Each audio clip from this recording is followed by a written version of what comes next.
money on are vintage Digimon cards for some reason. I know it's stupid. I'm aware of that, but they're just so fascinating to me. Real quick, if you aren't familiar with Digimon, it's like Pokemon, but instead of how Pokemon is pocket monsters, Digimon are digital monsters. There's a bunch of toys and cards and stuff, and the anime follows a group of children trying to save the digital world with their adorable little monsters. The Digimon company, to me, in the early 2000s is so interesting because it was constantly compared to Pokemon for obvious reasons. They both ended with Mon. But for those of you who don't know, Digimon was not created to compete with Pokemon at all. It was originally created by Bandai to be the more masculine counterpart to their insanely successful digital pet toys, Tamagotchi. So Digimon was pretty much created to be the Tamagotchi for boys, which did very well. Because trust me, every single boy wanted a Tamagotchi. But the thing is, if you were a boy with a Tamagotchi in the early 2000s, your friends would call you gay. Trust me. So although Digimon wasn't created to be a competitor to Pokemon, it came out at a pretty unfortunate time. Pokemon Red and Green released in Japan in early 1996 by Nintendo, and the Digimon Virtual Pet device released in 1997. Pokemon Anime originally aired in Japan in 1997 and then North America in 1998, as well as the Game Boy games. While the Digimon anime aired in Japan and North America in late 1999. And although Pokemon was only on the scene for like a year before Digimon showed up, Pokemon had completely consumed the lives of every single child in North America. I hate to sound like a boomer here, but I do feel bad for the people who didn't get to experience Pokemon from like 98 to 2002. That's what I think heroin feels like. All of us kids would just meet outside, sit on the fucking green box, play Pokemon Red and Blue, Gold and Silver, and we would just play all fucking day, dude. And there'd always be that one kid from a few streets over that wasn't really your friend, and he'd be like, I literally have a level 100 Mewtwo. And you'd be like, okay, Kenny, shut the fuck up. Nobody even liked you before you told us that. So Digimon definitely had an uphill battle in terms of relevance when they came to North America. But I think the reason Digimon was able to garner the level of success that they did was because of the anime, which was just objectively better than the Pokemon anime. Like, Pokemon felt like your friend, but Digimon felt like your friend's older brother who, like, wore ripped jeans and could ollie really high, you know? And for a rebellious little boy like me, I became obsessed with Digimon. I made my parents buy me a Digivice that I would jerk off. No, I'd shake. You had to shake them. I saw the Digimon movie in theaters. My stepdad spent like hours helping me set up this online D-Power fighting game on our Windows 95 computer. And one year for my birthday, I got a Series 1 Digibattle starter deck. One of these things right here. Dude, I remember ripping this thing open, fucking throwing away the instructions. It's a card game. I never played the game. It was far too confusing for me. But all I do remember is just flipping through each card, admiring the artwork, and just moving the holographic ones back and forth for like hours, dude. And the reason vintage Digimon cards are so fascinating to me is because with Pokemon cards, more or less, it's been the same game since its creation. Like, it's been the Pokemon trading card game. But Digimon went through so many different card games as they were trying to compete with behemoths like Pokemon and Yu-Gi-Oh! So if I may, I'd like to go through a brief history of Digimon card games. Come along! Okay, settle down, everybody. Kenny, shut the fuck up. Nobody likes you, man. Alright, welcome to Digimon History 101. I don't have one of those pointers that teachers have, so I went in my backyard and got a stick. So, Kenny, if you keep talking, wow, fucking kill you. So the first set to be released were the Digimon Trading Cards Animated Series Edition, right there. These came out in 1999, and if you saw my trading card video from 2 years ago, you know all about this. These cards featured characters from the show, and the main draw of this set was the fact that there were 100 gold numbered variants of each card that were randomly inserted into these boxes, and they were extremely difficult to pull. I've personally opened like 20 boxes of these myself, and even got scammed one time. That looks like it's resealed. Is that what that means right there? But now I'm the proud owner of 2 of these gold cards, okay? So suck it, class. You know, shortly after that came the set that was directly trying to compete with the Pokemon trading card game, and that was the Digibattle card game that we touched on briefly a few minutes ago. This game was released in the year 2000, and the rules were extremely confusing, especially to a dumb little boy like me. So unfortunately, these cards ended up just sitting in shoeboxes for years, collecting dust for a lot of kids. Well, not collecting dust for the kids. Kids only want one thing. Dust. But there was a lot more or I want to touch on with Digibattle later on. So we'll circle back to that, okay? So Digibattle didn't really catch on. So in 2001, they're like, fuck it, let's do the Digimon Detector card game. These cards actually tied into the big moneymaker of Digimon, the Digimon Virtual Pets, or Digivice. From my recollection, you could like scan the code on the card with your little Digivice, and you could like have that card as a pet, which is pretty cool. That didn't work either. So 2002, they introduced the Digimon Collectible Card Game. And this was Digimon's direct response to Yu-Gi-Oh's explosion in popularity. Because they pretty much saw how the Yu-Gi-Oh game worked and copied it exactly. Oh, you like that stuff? Well, how about more of the same? I've actually opened one of these, and I actually ended up pulling a pretty cool holographic Omnimon. Oh, yeah. Suck it, boys and girls. That one didn't really catch on, so they did Digimon D-Cyber, and then Digimon Fusion. And then the most recent game that was released in 2020, Digimon Card Game, seen right here. Which has actually seen a lot of success over the past few years. It only took them fucking 20 years, so good job, guys. You see what I mean? So many different card games, dude. An insane amount. And it's so interesting to me that over the years, especially in the early 2000s, the Digimon company was just throwing everything at the wall and just praying to God that something would stick. I have one. And the reason I like learning and reading about these old Digimon cards, it's like, to me, it's a glimpse back to a simpler time. I am a painfully nostalgic person. I always have been. Literally every other TikTok I get on my For You page is some nostalgia-core slideshow of old foods and toys from my childhood with some fucking synth wave bullshit playing on in the background. And I know in my head that I do not want to go back and be a child again, obviously. That would suck. But there is a tiny part of me that wants to just experience the way that I felt about the world and the future as a child, you know, once more. I feel like owning these sealed products is a way for me to do that. Like, there's air in those boxes that have not been contaminated by whatever bullshit's going on right now. And that's my cheesy, long-winded explanation to explain why I waste my money on bullshit. So now that we're done with our history lesson, and you all know the rough timeline, I think it's time for show and tell. Okay, you remember when I said that we're gonna go back to Digibattle? Well, we're gonna go back to Digibattle, okay? Something really interesting happened with Digibattle by the end of its life cycle. They were only printing these cards for about a year before they transitioned into the Detector card game. But in total, there were 6 series of Digibattle cards, and each series featured different cards that you could pull. The first 2 series were produced by Upper Deck, and I don't mean pooping in the top part of the toilet. They were a company mostly known for their production of sports cards. And their contract with Bandai, the company who owned Digimon, ended after Series 2. So Bandai ended up taking over the entire production for Series 3 through 6, giving the Digimon cards a whole new, revamped, improved look, with each series having 3 separate colorways. And although there were booster boxes containing 36 packs for Series 1 and 2, these ones right here, as well as singular packs, Series 3 through 6 were only released as blisters. One singular pack encased in some plastic attached to some cardboard, like this. So due to the fact that packs are so difficult to find in abundance, and also the fact that the holy grail of Digibattle cards, the holographic War Greymon from Series 3, this guy right here, is only attainable by opening a Series 3 blister pack, the price of the packs from Series 3 to 6 can get pretty gnarly. Series 1 and 2 blisters can be found relatively easy online because they just made so many of them while they were producing the booster boxes. But once they realized people weren't buying as much Digibattle cards as they initially expected, the production slowed down significantly. And because of the scarcity of these products, Series 3 through 6 are the ones that collectors in the Digibattle community are usually searching for. And although the Digibattle community is relatively small compared to Pokemon and Yu-Gi-Oh!, they're just as, if not more, passionate about these cards. The brief interactions I've had with people in the Digibattle community have all been so positive and educational and supportive. Like, people are just stoked on these old pieces of cardboard, and they're stoked that other people are stoked. And when we talk about sealed blisters from Series 3 through 6, there is one in particular that is sought after the most by the community, and that is Series 6. And that black square is not an editing mistake. I can't put a photo on screen to show you Series 6 because there's hentai on the front. No.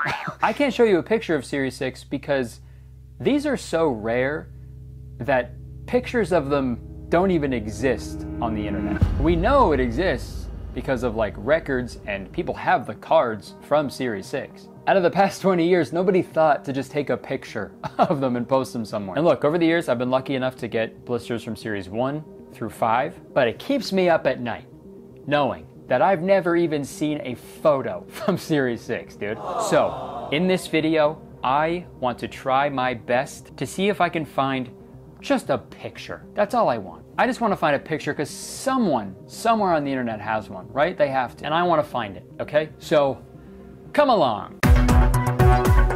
Okay, so I figured I'd start with a Google search and see what pops up. So obviously nothing on images. There are like individual cards from Series 6 that come up, but no actual blister or pack art or anything. But I know the oldest trick in the book, and that is to add Reddit after your search.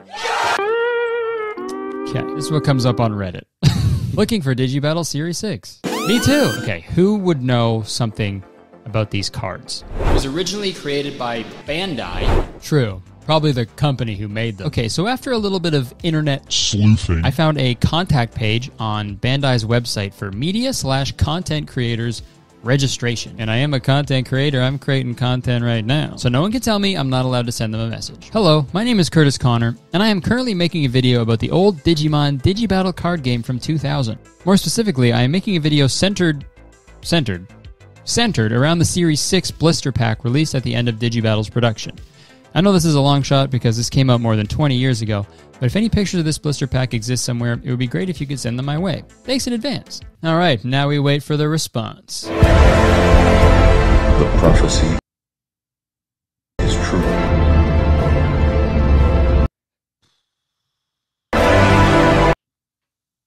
Okay, yeah, maybe we could do something else while we wait. How about while we wait for their response, we do a little bit of research. So I found out the original artist for Digimon is named Kenji Watanabe. He did a lot of the original artwork for Digimon, and I thought about trying to reach out to contact him, but I doubt he had anything to do with like how the packaging looked. Like companies have like whole departments for that stuff. Also, I doubt he would have photos of one specific piece of merchandise that was only available for a few months, like 20 years ago. Like, there's no way, right? Like, even the footage I have from my last video is deleted. It's gone forever. As an artist, you're not organized, right?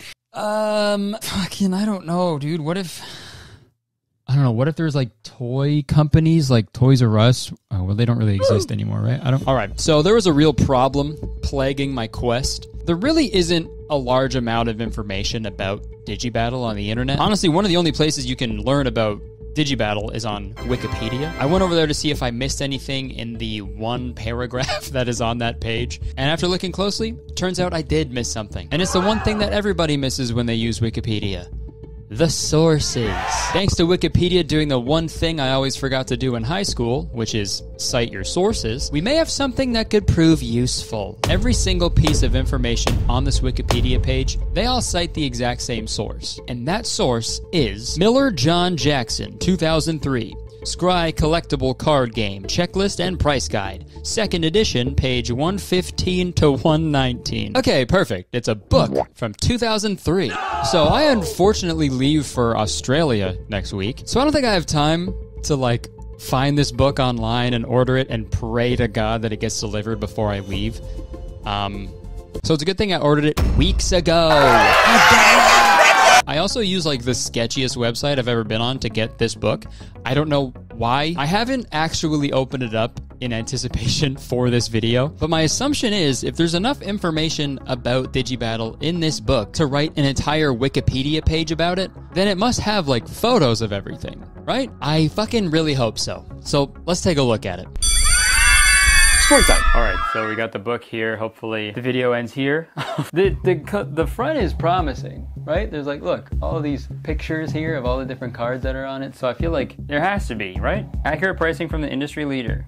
Complete info for Magic, Pokemon, Yu-Gi-Oh! And more than 130 games. Complete info. Description and analysis for more than 550 CCG releases. John Jackson Miller and Joyce Greenold. Her name was in on the Wikipedia. That's fucked up. So what page did they say? 115 or some bullshit? Okay, so right here we got Digibattle. So it is in here. Okay. You must not read from the book! Digibattle, also known as Digimon. Dude, it's just fucking words. Series 6. And what may wind up being the last set for Digibattle. Has a great boost in Series 6 Digimon virus cards. So I guess this book just lists prices of these cards, which is fascinating to see now. I'm gonna bring this book to the next like card show that I go to. First edition Charizard, $20. Oh, what, that Charizard is thousands of dollars? Well, it says right here that it's 20 bucks. Well, that was a waste of money. I went on the dark web to get this book for nothing. All right. At this point, several days had passed and I had 0 leads. Hey, Curtis, what about that email that you sent to Bandai? That's a good question. Unfortunately, I never received a response from them, but honestly, no hate towards them. They're a multi-million-dollar company. You know, they probably don't have the time to help out with my little YouTube video. I understand that. I also forgot to press the send button.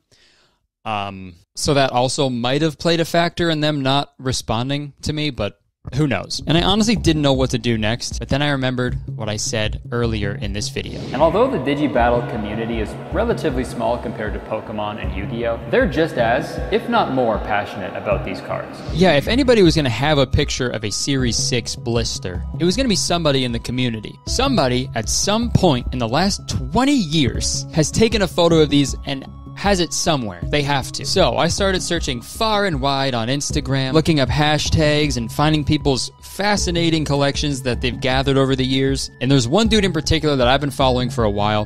His name is DigiSchnitzel.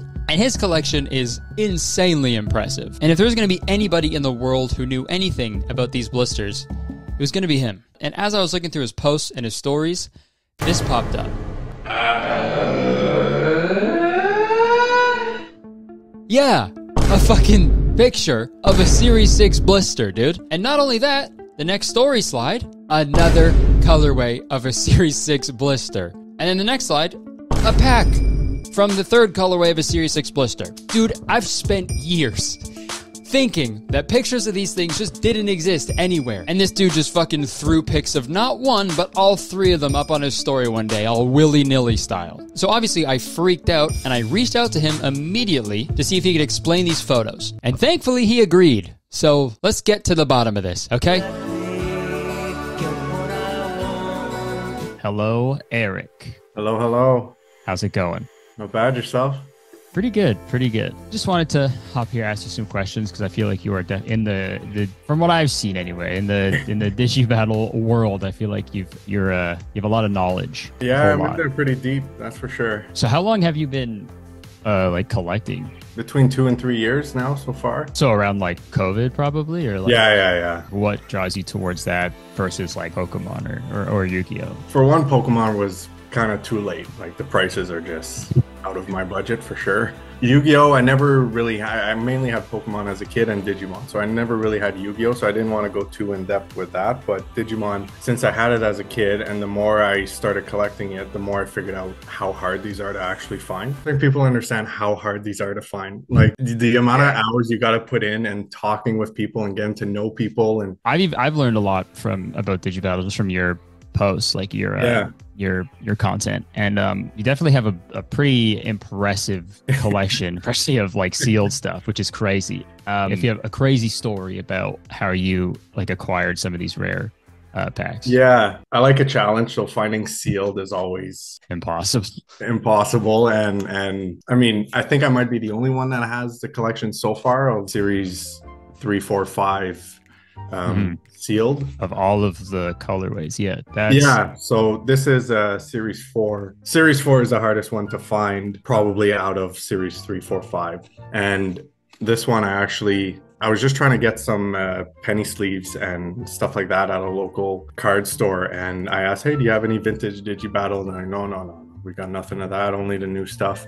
And I just saw at the top of the shelf, just like collecting dust. You could barely tell what it was because it was literally sitting up there for years. No way. You see that? And he says, yeah. So he brings it down, and obviously I knew what it was, but I've never I've never even seen a picture of it. So I was like, I don't even know if this is legit or not, but it looks to be legit. He's trying to find a price on it, and he's looking on eBay, and there's obviously none on eBay. So he's like, wow, $40. I was like, okay. So that was my best find so far, was definitely that. Also, the other thing, with the scarcity of these packs, the first time I ever saw a Series 6 one was from your story. I was like, it was so crazy. I was like writing this video about how like no one's ever seen it. I was like, these pictures do not exist. And then I look at your story and I'm like, what? Okay, this dude just has photos of every single color.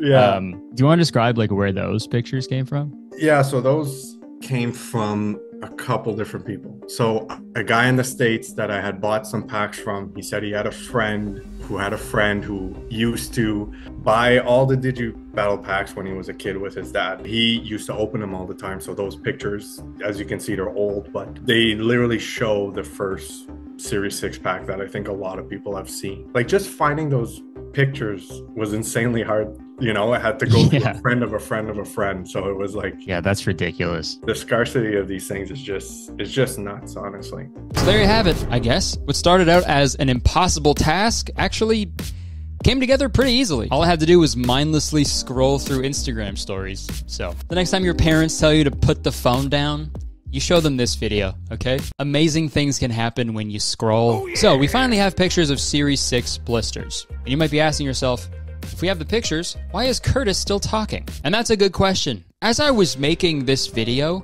a Series 6 blister went up for sale on eBay, which is crazy because I'm pretty sure that's never happened before. And of course, it happens while I'm making the video about this item that has never been up for sale. So now we have a super high quality picture of a Series 6 blister, which is even better. And look, I was monitoring this auction very closely. It ended up selling for more than what I would ever be comfortable paying for it. It's just comforting to know that they are out there, they exist, and I'm just hoping that one day the stars align and I'll be able to get my hands on one day to finally complete my collection. And oh wait, yeah, I got it, dude. I fucking got it. I won. I told you it sold for a price that I'd never be comfortable paying for it. Doesn't mean I didn't do it. So that means I am now one of the few people in the world who has not an entire collection because of the different colorways and stuff, but I now have a blister from Series 1, 2, 3, 4, 5, and 6. So suck it, class. I am never opening these, ever. They are going into storage somewhere far away from me, so I am never even tempted to open them. Because I think in 20, 40 years' time, it's going to be cool to look at these, you know, as like a even crazier look to the past. But before we wrap this video up, of course, I had to show Digi Schnitzel, the newest addition to my collection. I did some research, and I tracked down the person who actually won the auction. Okay. What would you like say to this person, like who actually got it? I mean, congrats. I'd say congrats because it's a pretty crazy thing. Mm-hmm. And whoever won it is kind of king right now because nobody else really has one. Well, I do have a surprise. Okay. I did it. Yeah, I should have guessed that. That's for sure.